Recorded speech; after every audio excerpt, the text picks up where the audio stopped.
जब सामने आवे, सुखल दिल में बाहर ले आवे। दिलवा तोहरे नाम लिखनी हो जान, तोहरे बिना ना मिली आराम।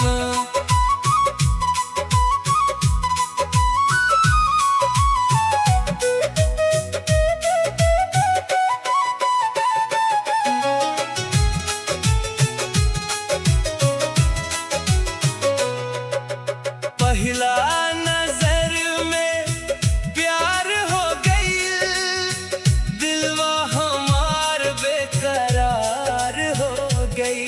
तोहार नजरिया जब हमसे मिले, जिंदगी के रंग हजार हो गई।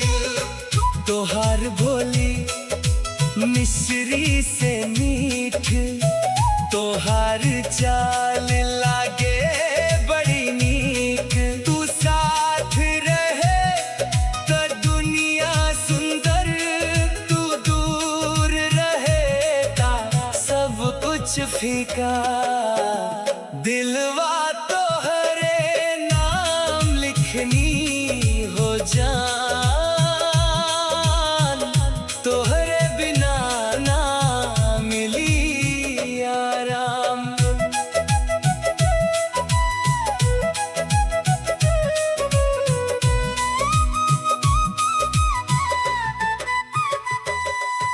सांझ सवेरे तोहरे ख्याल बा, हर धड़कन में तोहार सवाल बा।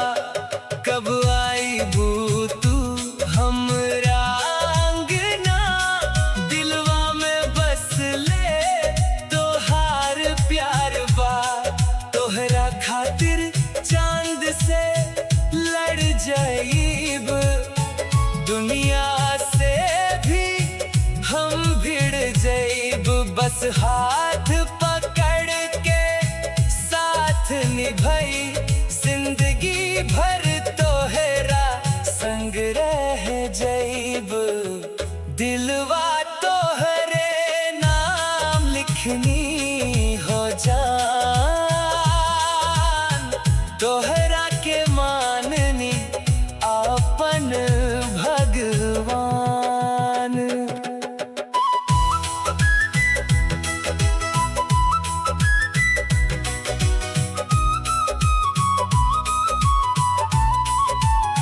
ना चाही सोना ना चाही चांदी, बस चाही तोहार प्यार। तोहरे संग बीते हर पलवा, लागे जिंदगी सबसे शानदार। सुख में रहब दुख में रहब, हर हालत में साथ देब। जन्म जन्म के रिश्ता